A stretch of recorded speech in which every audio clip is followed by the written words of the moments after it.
Hey everybody, what's going on? Robert Phoenix here. Good morning. Rocking my Jimmy G jersey. Getting a little red on today. Hair's looking a little Trumpish, I have to say. Hey, what's going on out there? Thanks for tuning in. We're running a bit behind today, but I promise you today it will be worth your while and worth your wait because we're going to cover a lot of ground. And this week we're really following a couple stories that are kind of running parallel at this time. What's going on, Judy? Hey. So I'm following a couple stories that are running parallel concurrently. Of course, we're looking at the Kavanaugh bullshit, what's going on there. And I'm going to get into it a little bit more today because I think there's some interesting pieces of information that are popping up around Kavanaugh and around this process. And also the Sunspot Observatory down in New Mexico. We're going to get into both of those today and try to flush it out a little bit more. In about 2 hours, Emily Moyer and I will be doing a program together, mashing up the Feinstein and Kavanaugh connection, and going to get into a little bit of the Cameron Kasky stuff as well. Cameron Kasky just had a big interview. If you're not familiar with Cameron Kasky, he is one of the Parkland Five, as it were, and his father, Jeff Kasky, is a total piece of work. So we're going to get into some of that today, and I think that will be available probably sometime tomorrow, not tomorrow, over the weekend, most likely. So it's our weekly Matrix mashup with Emily Moyer. Okay, I got that out of the way. And also, just before we get into today's show, I'll mention it before the show and then as at the beginning and at the end. I'm going to be doing a webinar with Heather Eland, and we're going to be doing a really thorough, comprehensive, intensive webinar about the astrological aspects. All you need to know about 2019. Hello, Farah Jade. Yeah, there are some updates about the observatory. I'm going to get into it, and so keep your eyes open. If you're into the astrology side of things, it's going to be a great webinar. Heather and I, we're a dynamic duo. I have the mundane astrology side down, looking at global events, and Heather has the more nuanced psychological and emotional components. It's a really good combination. Okay, that said, are you ready? Let's get into the show.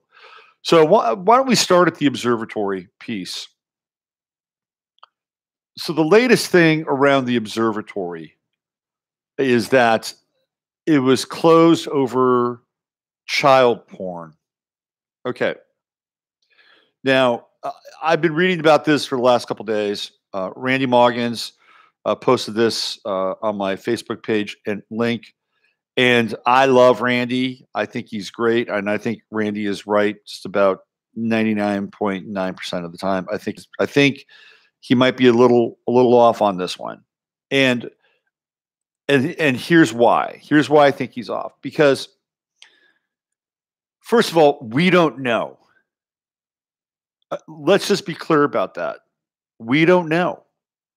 We're throwing this out there. We're trying to, pull a few threads apart and see what's going on. And I also want to make a correction.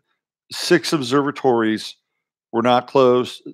However, their webcams were shut down simultaneously. So if you were viewing what they were viewing, you wouldn't be able to see whatever they were seeing. So it was the Sunspot Observatory in New Mexico, physically shut down. People evacuated, and then we had the 6 webcams shut down. So the shutting down did occur. It just was physical in one place and digital / virtual in another. Okay, so I want to be clear about that. Got to stay on top of these things. Facts matter. So we're speculating. There's a woman who has a picture of what's going on around the sun and videos, and I don't have a problem with that. I'm not a UFO head. I feel like that the UFO thing is a massive distraction. Do I think that there's UFOs? Probably. Do I think that they're interdimensional versus interstellar, intergalactic? Likely. Do I think some of them are ours? Absolutely. So it's really hard to pull things apart with the UFO world. I've seen UFOs. I had an amazing kind of dream. I don't know what it was back in 1988, where I was in the future and I experienced missing time. It was completely bizarre. I don't know if I was on board a craft or what happened, but it was completely bizarre. One of the most clear, lucid dreams I'd ever had in my life. I mean, it was like I was watching a movie. That's how clear it was. So I think there's something there. There is a there with UFOs. I'm not always sure it is the there that people are looking for and trying to confirm. I mean, how long has it been since we had Roswell? That was in what, the late 1940s? Am I right? Or early 1950s? I don't have my Roswell facts in front of me.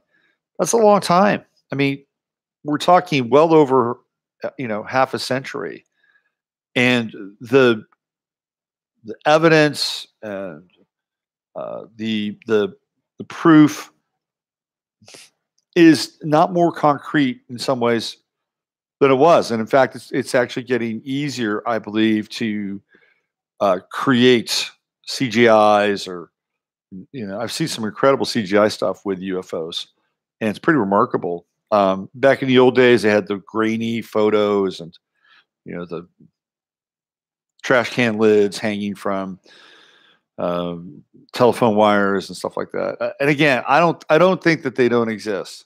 I just don't think that they exist maybe in the way that we think they do. And I think a lot of them are probably ours. That's my 2 cents. And over half a decade since Roswell, we still haven't had the major disclosure moment or the major sighting moment. There was the Phoenix Lights, which was very, very interesting, no doubt. Okay, so that said, that was the theme. That was the narrative, that they saw something by the sun, since it is the Sunspot Observatory, and people were like, "Okay, here we go. Oh, here we go. It's either the real deal or we're looking at Project Bluebeam," which is great. I applaud how people are thinking. They're not just jumping at the first scenario. They're looking at other plausible scenarios. So let's look at the third plausible scenario, which is the child porn scenario. So I'm going to read this. This is a post from Above Top Secret. It's kind of a message board, and everybody knows that ATP was pretty much created by NASA. I'm not NASA, the NSA, and DARPA. It's kind of a open source, spook site. All right, it's not like Godlike Productions, which is kind of the Wild West. ATP, Above Top Secret, it gets posted and trolled by spooks. Keep that in mind. Okay, but this is a post, and I am going to read it because it does have the sort of the basis and the nexus of the information. Okay, here it goes. This post is, "Hi everyone, it's been a while. What's this all about? I've been keeping my head down around here, so forgive me. I'm not all cut up, but what? The FBI evacuated and closed." Okay, so the source of child pornography was traced to an IP address used at the observatory, and a source within the building observed a computer with not good images on it, the warrant states. An investigation by the FBI revealed that a janitor is the main suspect in the search. However, he has not been charged with a crime, even though his name is on the warrant. The warrant states the suspect would use the observatory Wi-Fi and personal laptop to download child pornography. The observatory in the mountains of southern New Mexico have been closed since September 6th because of an undisclosed security concern, but reopened on Monday. I'm not buying it. I am not buying it. Sorry. First of all, let's do this. Let's think this through. Let's go level by level by level by level. Let's say, for instance, the story is true. And let's say, for the sake of argument, that the details are more or less true. Would you have to go into the observatory, shut it down, and have this massive FBI presence and have absolutely no contact with the sheriff? Because the sheriff is looking for details. Now, let's just say on the surface, this is what it's about. There's a million different ways to handle this. A million. First of all, what you do is you go into the back door of the computers that are there, and you can do it quite easily. They have an IT operation which allows you to go into the computers and do things from the backside. Easy. What you do is you go in there and you put blocks on all the DNS locations inside the network so they can't be reached anymore. You put a block on his computer, which is jacking into the Wi-Fi or the hard connect, the DSL or the hard connect cable. You put a block on it. It's very simple. It's very simple. You have been denied access to this service. Boom, done. Done. Meanwhile, you go to where the guy lives. You go to where he lives. I'm sure they know where he lives, unless he's the janitor that somehow wound up dead, not far from where it's at. And then you just take him out of circulation. That's really that simple. You don't need all the drama to close the observatory. Okay, let's go one step further. Let's say, for instance, that this is true and that there is the prospect of child porn that's involved here. Let's say, for instance, this guy was not a creep, but he was a researcher and then getting all kinds of information on high-level people. That's a possibility. Maybe it's not for his own lurid consumption. Still, if you're the FBI, it doesn't matter. You go through and you do the same thing that I just said. You deny him access to being able to get online. You deny him access to certain DNS servers or wherever he's going. Those are blocked. And then you go to his house and you pick him up and you grab his laptop and then you take him away. You don't have to have a big deal around closing the observatory. It doesn't make sense because the level of threat that was being indicated does not match the level of threat, at least from a superficial or topical level, that the so-called janitor was posing. You don't have to shut down an observatory for an entire day. Let me read another. It's another one. This is from thefringe.com. It's a thread. It's another kind of just some opinions. I'm just reading some opinions here. This guy says the FBI affidavit identified the suspect as a janitor under contract to clean the facility, whose laptop was found to have been used to connect to the observatory's wireless systems. You can stop that. We've already gone through that. According to the affidavit, observatory officials made the decision to close and evacuate the site out of concern that the suspect might pose a danger to other personnel. The observatory was reopened on Monday.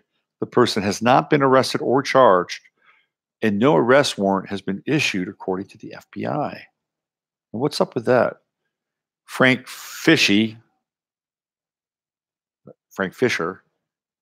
a spokesman for the FBI field office in Albuquerque, told Reuters that the case is still under investigation.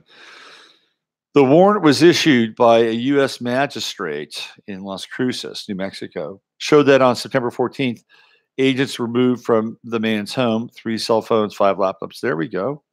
1 iPad, external hard drive, 16 thumb drives. 89 compact flash disks, and other material. Okay. Let's just say, for instance, that it isn't child porn. Maybe what he has is damning evidence of what's going on up there, whether it's a hologram, a globe, whatever it is. Let's just say he's got damning evidence of what's going on up there, and he was collecting that. It's just possible. It's totally possible. Look, if you're the janitor, let's get into the janitor's head for just a minute, okay? If you're the janitor, why would you use the observatory's Wi-Fi to download thousands of images of child porn? Why would you do that? I mean, this is a system that is watched, generally regulated almost all the time.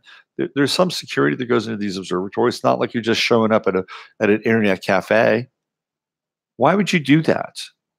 Wouldn't it be perhaps a bit more advantageous to do it somewhere else, but that would be a little more private, less part of a public and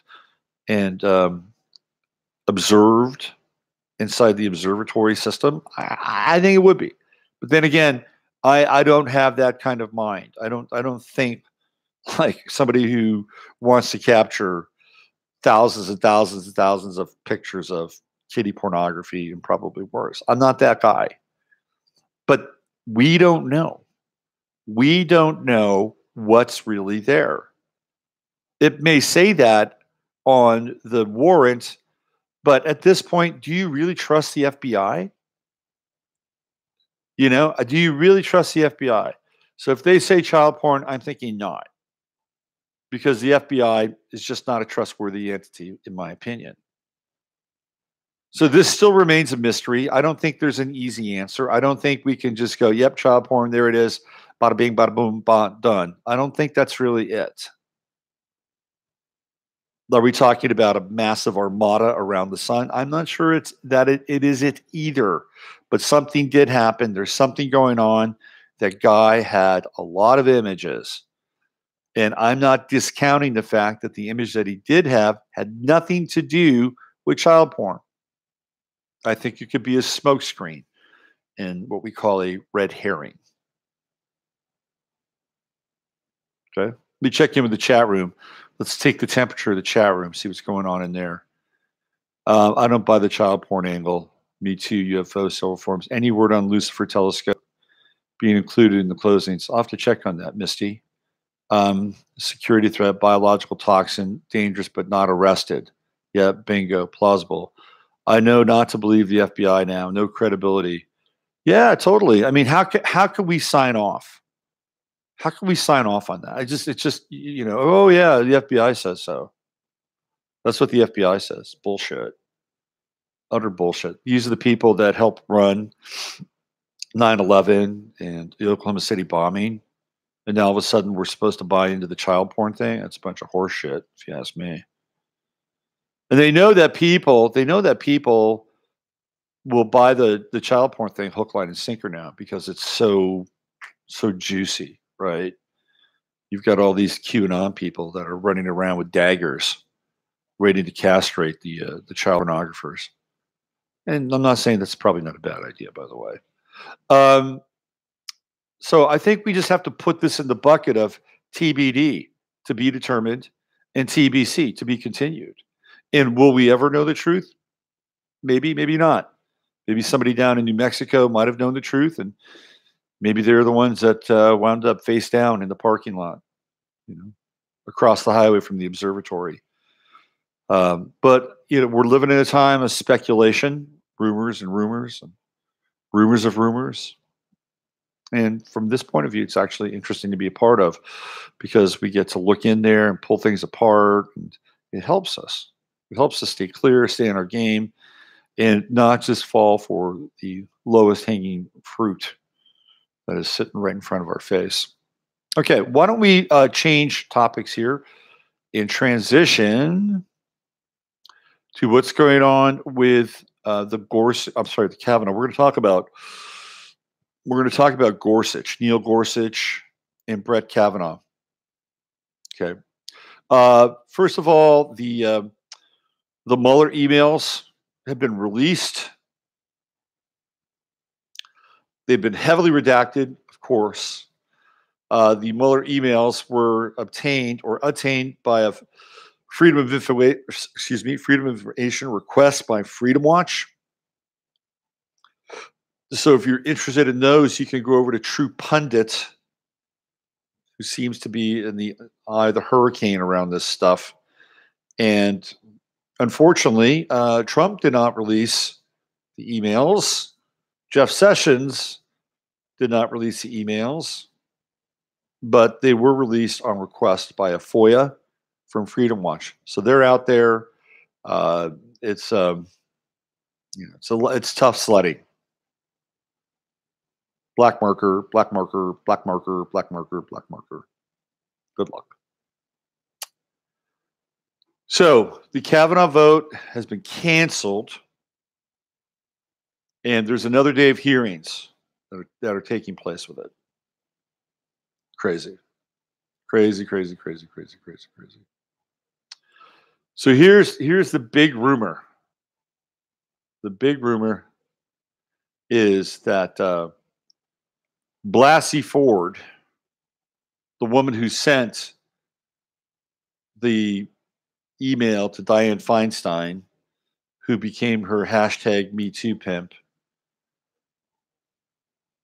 she apparently, now there's no clear-cut evidence to this effect. Apparently, she sent a similar email to Feinstein when Neil Gorsuch was running or was on the docket to become a Supreme Court justice.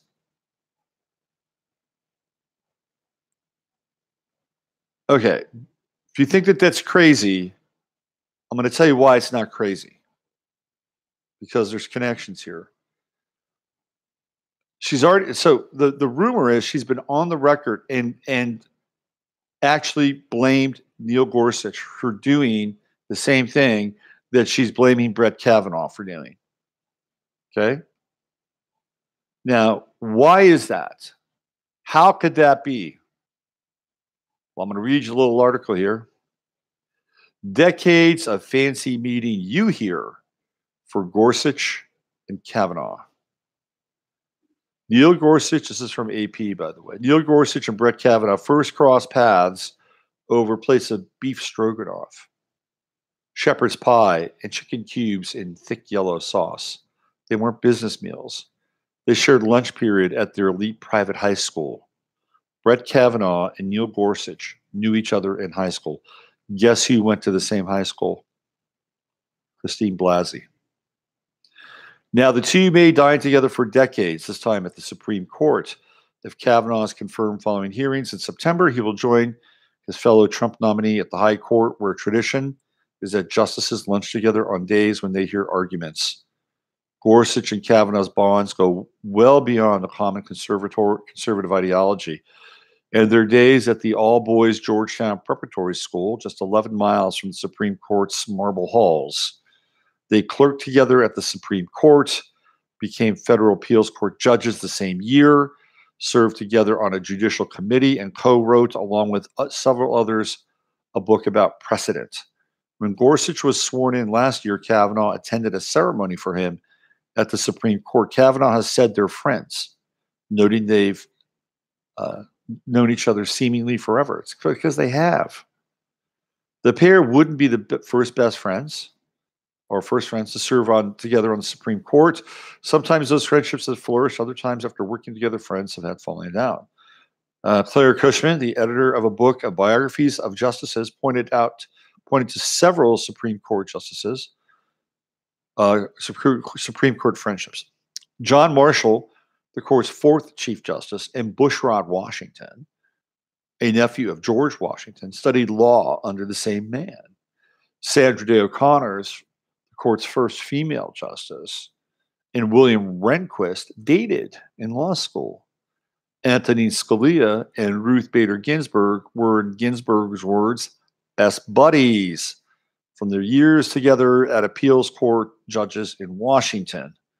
As colleagues, they attended operas together and had holiday meals together. Oh, how refined. One picture of them traveling shows them riding an elephant together and waving. Not all friendships between justices have fared so well. Okay, people have fallen out. Kavanaugh and Gorsuch seem to be starting out in a good place. He is a good friend. He is kind, funny, hardworking, and brilliant, Kavanaugh said of Gorsuch in 2017 in a speech just days after Gorsuch's nomination. With his smarts, his character, his understanding of life and law, I firmly believe he will be one of the great justices in Supreme Court history, like a Jackson or a Scalia. Watching him the other night, I felt immensely and overwhelmingly proud of him. Adding, he was also proud of Georgetown Preparatory School. Here it comes, the Jesuit high school outside of Washington, where they met. So Scalia was a Jesuit on steroids. He belonged to like a secret sect inside of the Jesuit order. And Scalia was a creep. He was a total creep. And he came to a creepy end in a ranch in Chibolo, Texas. It was a hunting ranch, but some might say it was really a chicken ranch, if you know what I mean. So these two are Jesuits. One, Donald John Trump, is also a Jesuit. Yes, that's right. He went to, if I'm not mistaken, Penn, and he also went to Fordham, both of which are Jesuit schools. And the Jesuits were infiltrated at their inception by Ignatius Loyola, who was a Marrano with connections to mysticism, Babylonian mysticism, including the Kabbalah and the Zohar. You look at what happened in the Middle Ages, right around the time of the Enlightenment. There were a lot of interesting people who were influencing Europe at that time, who happened to be either connected to the Jesuits or they were Marranos, and they were really influencing both Western culture and the church. So if you're not familiar with the term Marrano, Marranos are essentially part of the diaspora. Like they were the group that was, I believe, Sephardim, that diaspora out of the Middle East and the Fertile Crescent, unlike other groups who were not really there. So the Marranos went into places like Spain and Portugal and Italy and France, and they had a lot of influence. A lot of influence. There's a new book out by David Livingstone, who's a great researcher, by the way, who talks about this in great detail and depth. So this is where the Jesuits have their foundation. It's kind of a, if you look at the evolution and the history of Christianity, there's always these breakaway groups. You have the Cistercians, and out of the Cistercians, you have the Franciscans. Out of the Franciscans, you have the Dominicans. Out of the Dominicans, you have the Jesuits. And there are all these orders, and each order sort of looks at the previous order and says, it's too strict, or it's too dogmatic, or it's too orthodox. And they move towards, or they go in the other direction. Like the Dominicans were a group of Franciscans that felt like the Franciscans were too lovey-dovey and too soft, and that they needed to be harder, right? So there's always this interesting kind of reaction that takes place. One order reacts upon the other order, the next order reacts upon the other order, so on and so on and so on and so on. So the Jesuits they weren't necessarily a reaction to the Dominicans, but they were kind of a hardcore, more distilled version of the Dominicans. That's how this stuff works. So they are Jesuits, and they've known each other for a long time. A long, long time. Okay. I'll read you a little bit more of this. This tells you how chummy they are. Kavanaugh was a junior when Gorsuch arrived at the school as a freshman. Although they shared a lunch period that year, they didn't run in the same circles. Gorsuch was a boarding student. Kavanaugh was not. Kavanaugh played football and basketball and wrote for the student newspaper. Gorsuch was in student government and the Forensics and International Relations clubs. Talking blue bloods here, people. Still, classmates said the school was small enough that Gorsuch and Kavanaugh would have known each other. And because big games tended to bring out the entire school, Gorsuch would have cheered on varsity athlete Kavanaugh in basketball and particularly football against major rivals, Landon and Gonzaga, classmates said. I guarantee you it happened, said Don Ergo, a longtime friend of Kavanaugh's, who, like the judge, played defensive back and wide receiver. Kavanaugh was 23, Ergo number 24. Interesting number for Kavanaugh, number 23. Am I right? Kavanaugh and Gorsuch parted ways for college, Gorsuch attending Columbia and then Harvard Law School, and Kavanaugh attending Yale for both undergraduate and law school.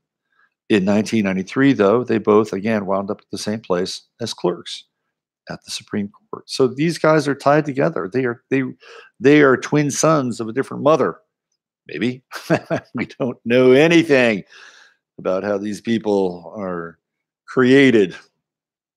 I'm not implying anything. We just don't know. Okay. Miles Ehrlich and Judge Gary Feinerman, who also, okay, so here's the connection. It's Anthony Kennedy. Kavanaugh was one of 4 clerks to Justice Anthony Kennedy, whom he would replace. Gorsuch was clerking for retired Justice Byron Whizzer White, who was a football player in college. But because White was retired, Gorsuch was also assigned to Kennedy's chambers as a step clerk, helping in the work of the chambers. So there you go. Kavanaugh and Gorsuch under Kennedy. Who's retiring? It's Kennedy. These are Kennedy's underlings. So they were tutored and mentored by Anthony Kennedy. That's the connection. Here's what's interesting. Still, Gorsuch and Kavanaugh attended happy hours with other clerks, and Kavanaugh has said they got to know each other very well.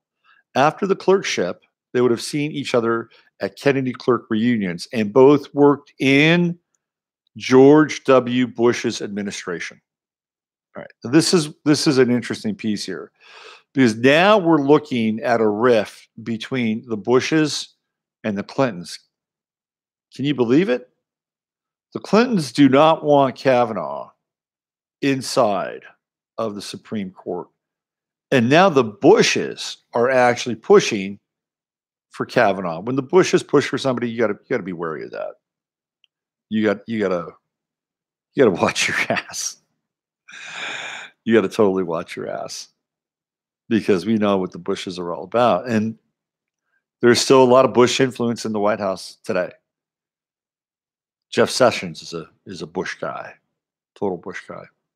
So I just wanted to bring this up to show you this internecine and tangled web that is woven between these individuals.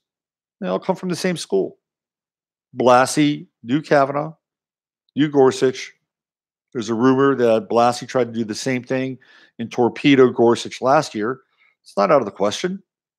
They know each other. So now Blasey says, well, I won't testify unless the FBI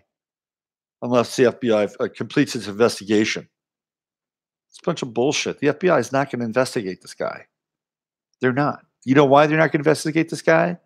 Because there's a chance. There is a chance that he could become a Supreme Court justice. And if he becomes a Supreme Court justice and he's aligned with Gorsuch, and then they've got other allies on the Supreme Court, they might be able to put the screws to the FBI and really fuck the FBI over. So the FBI is not going to go in with a flamethrower to try to take down Brett Kavanaugh. They're not going to do that. And trust me, if there is stuff on Brett Kavanaugh, the FBI knows. Are you kidding me? The FBI, the CIA, these people are on their radar. They are on their radar like a fly on shit from an early age. They are targeted. They are earmarked, they are watched, they are followed, they are contacted. In many cases, they're developed into assets. I mean, let's be real about this, people. This is Washington frickin' DC. Okay. It is the belly of the beast. And if you come out of a family that has elite ties or has connections, such as Blasey and her CIA father, the CIA banker, what is the CIA doing? They're monitoring you because they want to keep it all in the family.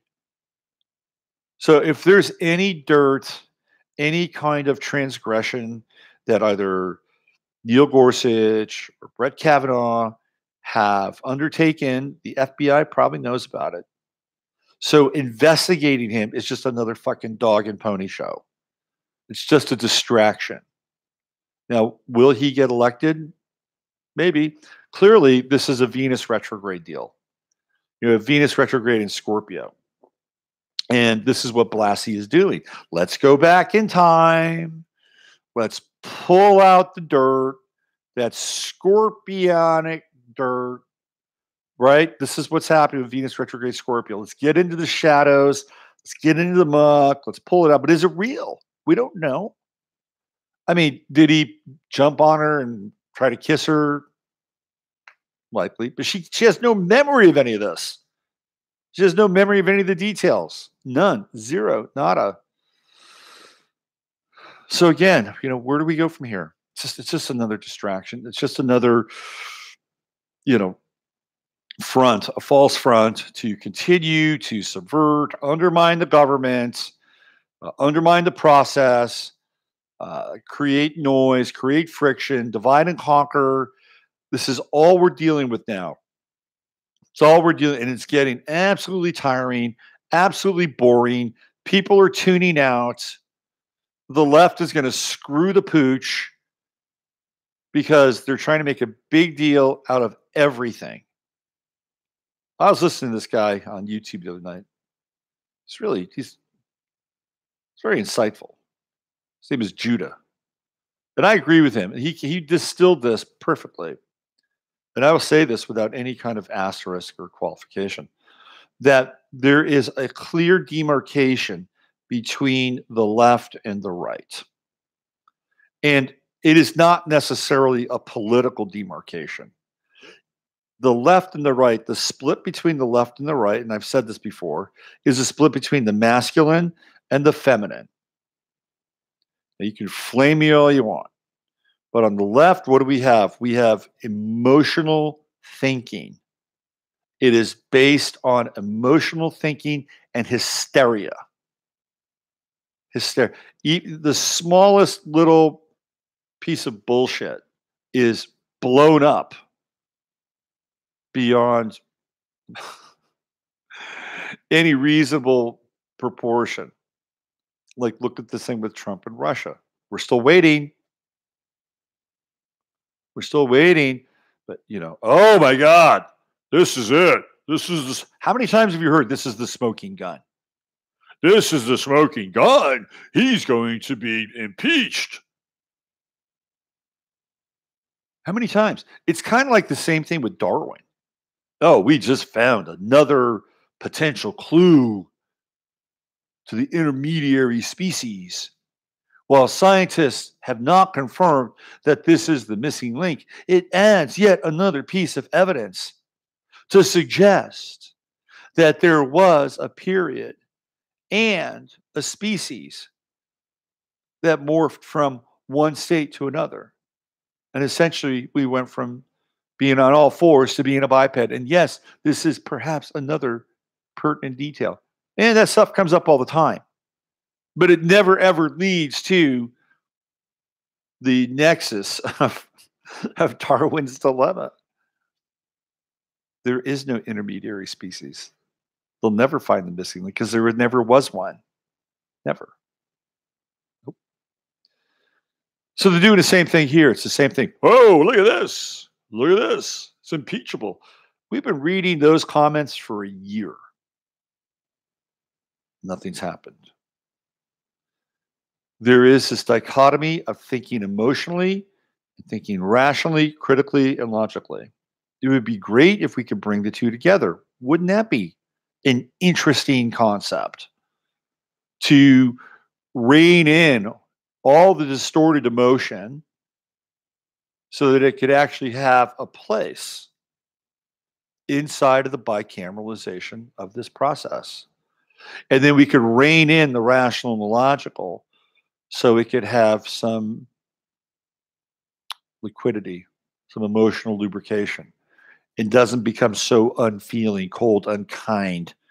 And to some people, they would use the word fascistic. So you bring the two together, you have a model. You have a model that is a really good working model. Intuitive versus rational, intuitive and rational, feminine and masculine, receptive and action oriented. And even if you look at sort of the top level, I don't know, dynamic that's taking place, I would call it a psychological operation. The hashtag Me Too movement, it's women against men.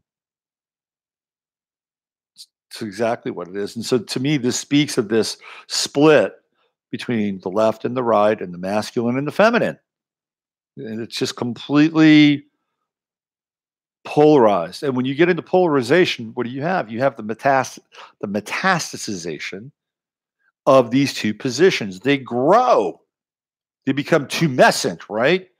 Because this side gets so intent on getting their emotional point across, the other side becomes so intent on just wanting to take a sledgehammer and smash it while going like this at the same time. So you have this incredible polarization that's taking place. And now we have it with Blasey and Kavanaugh, and it's all there. So the left tends to think emotionally. Oh, the children at the border, they're being separated. Oh, it's like, let's push that button. Here we go. Here we go. Compassion, empathy, children at the border button. Oh, where are those people that were lamenting these children back in June? Where are they now? What are they talking about now? Are they still wringing their hands? No, they're not. They're on to something else. Oh, he forced himself upon her. He's a beast. Oh, this is what happens. Just press the button, press the button, press the button. Yeah, am I right? I'm right. And after a while, it just becomes freaking exhausting. And I'm not even on that side of the ledger sheet. And I'm not even fully, convinced to the right either. But I'll take sort of rational, logical, and clear over emotional and crazy. I just think that's probably a better option. Would I prefer both of them being integrated? Absolutely. 100%. 100%.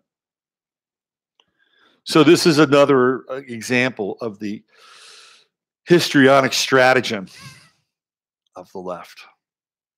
They're all involved in it. It's a crime.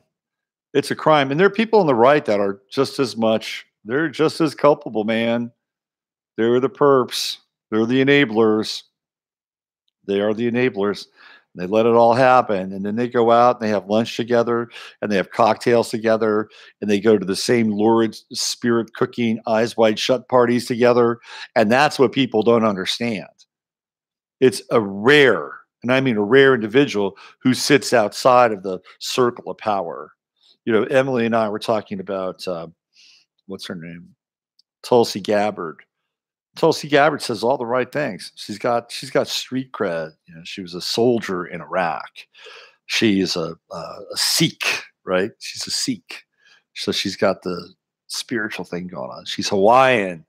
She's a woman. She's a truth teller, and she's a member on the Council on Foreign Relations.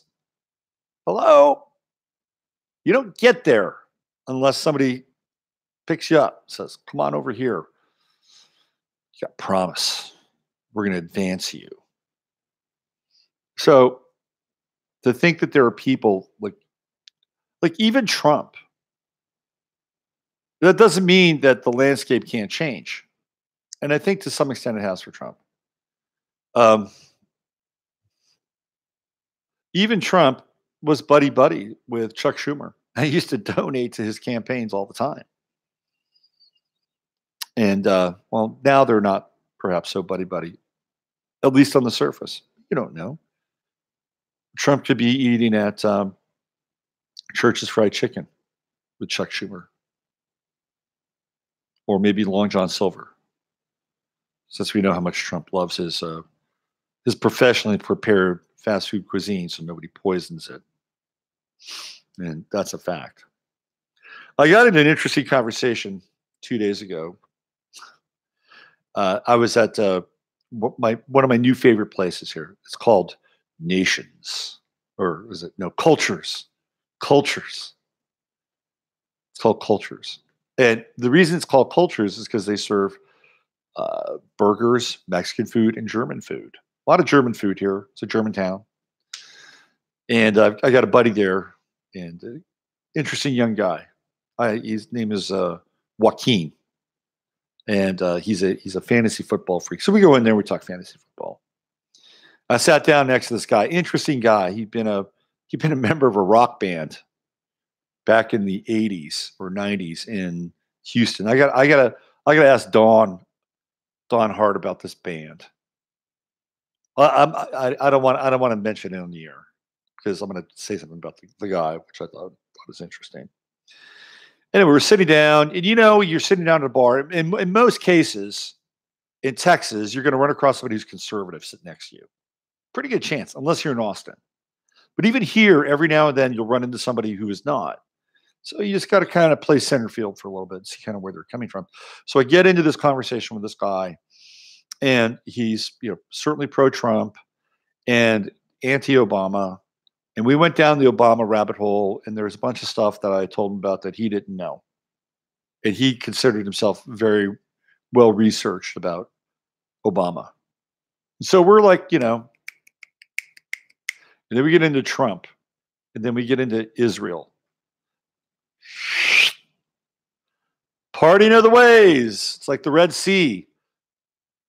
I'm on this side of the Red Sea. He's on that side of the Red Sea. And I said, I know. I think he's on the wrong side. And he says, really? Who would you align with? I said, I'd align with Syria and I'd align with Iran. He's like, whoa. Like, he couldn't figure that out. Here I am with him, agreeing with everything. And all of a sudden, I take a hard left here. And he's like, you could just tell that his circuits got crossed.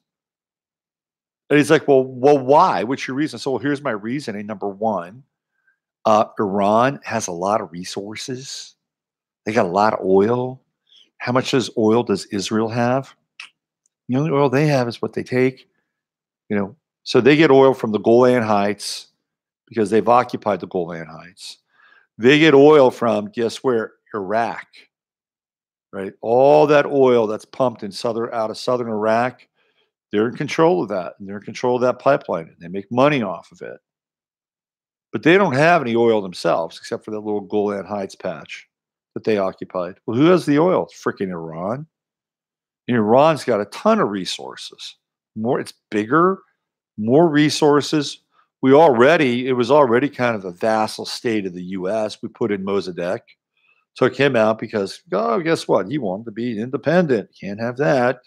Put in the Shah, and then what happened to the Shah? Oh, he really believed that he ruled that country. He wanted to turn it into the rebirth of Persepolis, the golden age of Persia. Probably saw himself as the reincarnation of Cyrus or one of those characters. Isn't Trump Cyrus now? Isn't that it? That's what Obama's nickname was in the office, Cyrus. Cyrus. And people thought it was code for Osiris.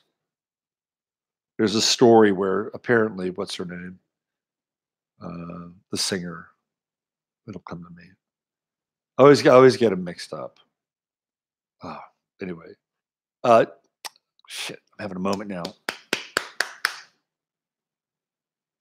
Umbrella, Rihanna, thank you. There's apparently a story where Rihanna was overheard outside of the White House trying to get in. She was on her cell phone. Somebody overheard her. And she said, Cyrus, let me in. So that was Obama, and Cyrus being short for Osiris. Cyrus. Anyway, just thought you might enjoy that. Anyway, we had Iran as kind of a vassal state, and to some degree, we still might have it. Although those sanctions, if they are real, are clearly an act of aggression. But I said I would bond with Iran. And I'd bond with Syria. Well, why? I said, well, Iran's got the resources, and Syria's got the most Christians in the area. And if you are a Christian and you believe Christianity is important, its survival is important, especially in that region, you go in, you protect the Christians, which means you would go to places like Lebanon and Syria, because that's where there's the largest amount of Christians in the Middle East. So that's who I would align with. And it flipped his wig. Oh. I didn't want to take him down that rabbit hole. But we got into the Jared Kushner thing a little bit. And I said, well, I think Jared Kushner is the Antichrist. And boy, did he take offense to that. Holy smokes. Now you crossed the line. You crossed the line. I'm like, what the fuck? I'm from California, brother. We cross lines all the time. Right? Get used to it. I'm bringing the edge to the center. Hey, you crossed the line.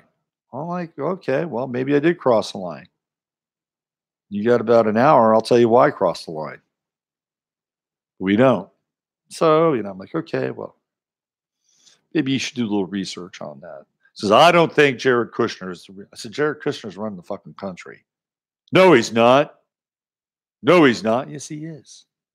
He is. He is the de facto president that we don't know about. He's running all the foreign policy. Certainly running the policy in Israel. His plan for peace. Whatever that is. Anyways, an interesting conversation. He'll be back on Tuesday. Made him a little wager, a little football wager. So we'll see what happens on Tuesday. Let me check in with the old chat room there. See what we got going. Let's see. They need their safe space. It's amazing what happens when you say Israel. Oh, Robert, you've got me laughing out loud. Love them. Yeah, I crossed the line. I'm bringing the edge to the center. That's my mission here. Hey, Suze, what's going on? I love this little new thing we're doing here. It's growing slowly. Got 125 subscribers. It's fantastic, and we're going to continue to grow this channel sort of independently, organically. The astrological stuff will always happen on Robert Phoenix, the 11th house side of things, and some of the Emily stuff and off-planet stuff will happen there as well. Tell him to listen to my show. He would have a hard time listening to my show, I think. He would get into some of it, and then I think other parts he would find to be completely and utterly insane and unpalpable. I wanted to read a little feel-good story again before I sign off today. And it's another theme that we've been working with here over the last couple of days. Let me see if I can find it really quickly. I thought I just had it. Where are we now? Come on now.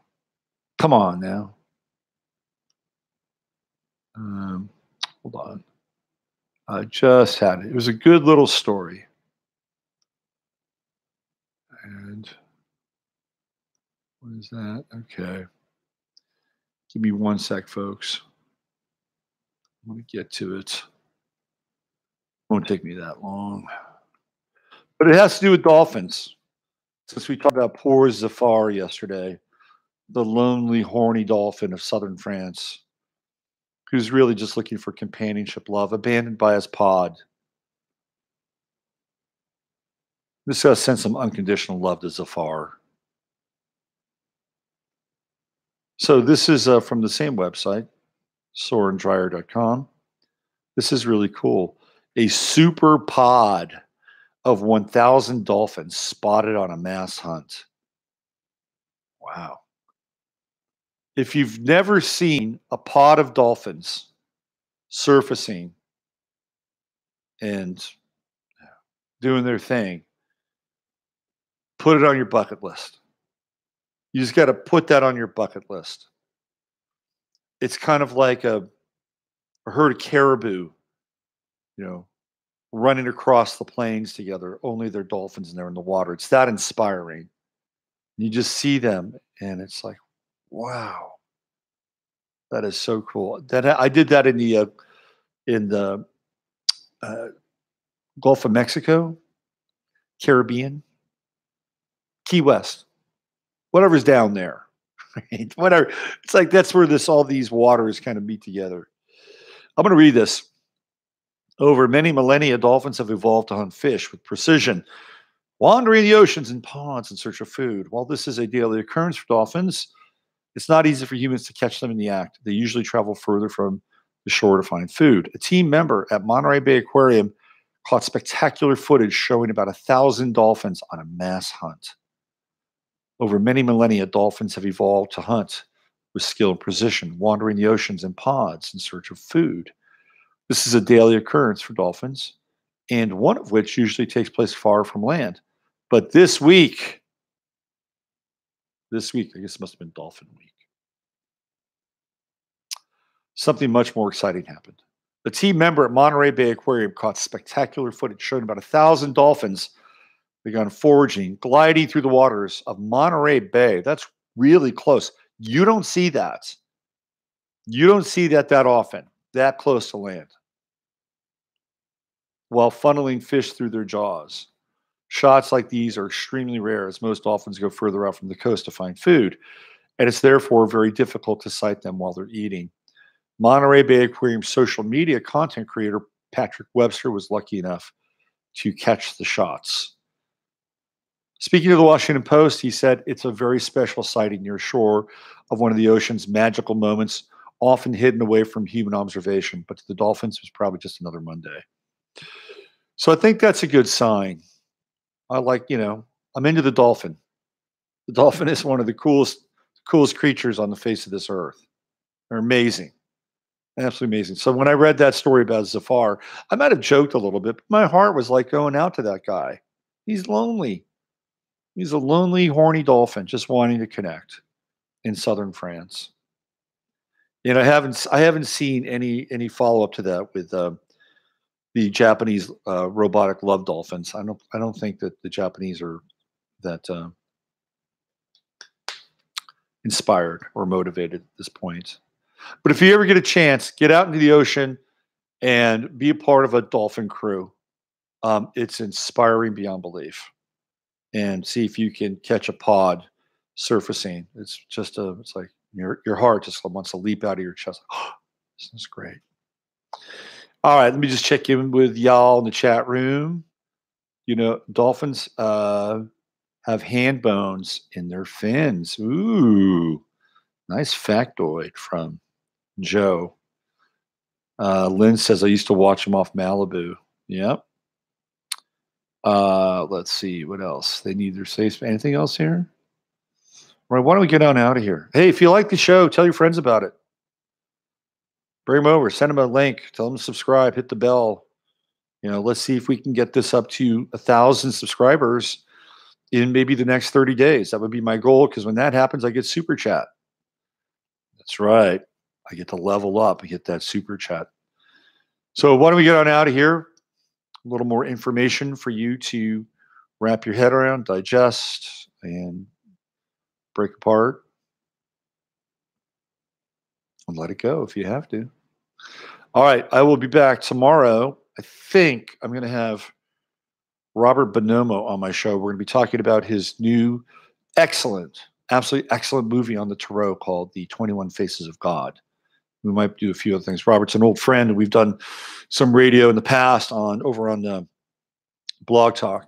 So we're going to try and get him on, see if we can do a pre-record tonight. All right. If you want, you can go to my website, check me out. If you're interested in reading, I do those. I've been quite busy lately, and it's been like really good, I have to say. This is a good time of year to catch me for readings. My powers are fully engaged. And then I'm doing a webinar with Heather Eland, and we'll have that information. And that'll be up at the probably sometime today over on Facebook and our various websites. And that's going to be on the trends, the astrological trends, navigating 2019. You want to be a part of that. That's going to be on October 20th, by the way. And that's 1 month from today. It's on a Saturday. And I believe it's at 12 noon, if I'm not mistaken. So if you're interested in that, trust me, Heather and I are very generous. You'll get your money's worth with this webinar. It'll be cool. It'll be a good thing. So we'll have that up both on our pages on Facebook and on our various websites. So that's it. You know the drill. Use your head to discern what's real, your heart to step on what's possible. Thank you, everybody. I see Steven in here, who looks like he might be new. Misty Morrow, I don't know if she's new, but if you're new in here, welcome. And it's a good place to hang out and have a cup of your favorite beverage, whether it's coffee or tea or your maca smoothie or your morning cup of urine. And I know this sounds gross, but some people actually do that. I know I've got friends who have their morning little shot of Orin, 15 minutes of flame over Orin. Sorry. I'm just messing around. All right. Hey, have a great day. Have a wonderful day. We're coming up on the autumnal equinox, point of balance, hopefully, and seek it in your own heart and your relations with others. I'm Robert Phoenix. I'll see you tomorrow.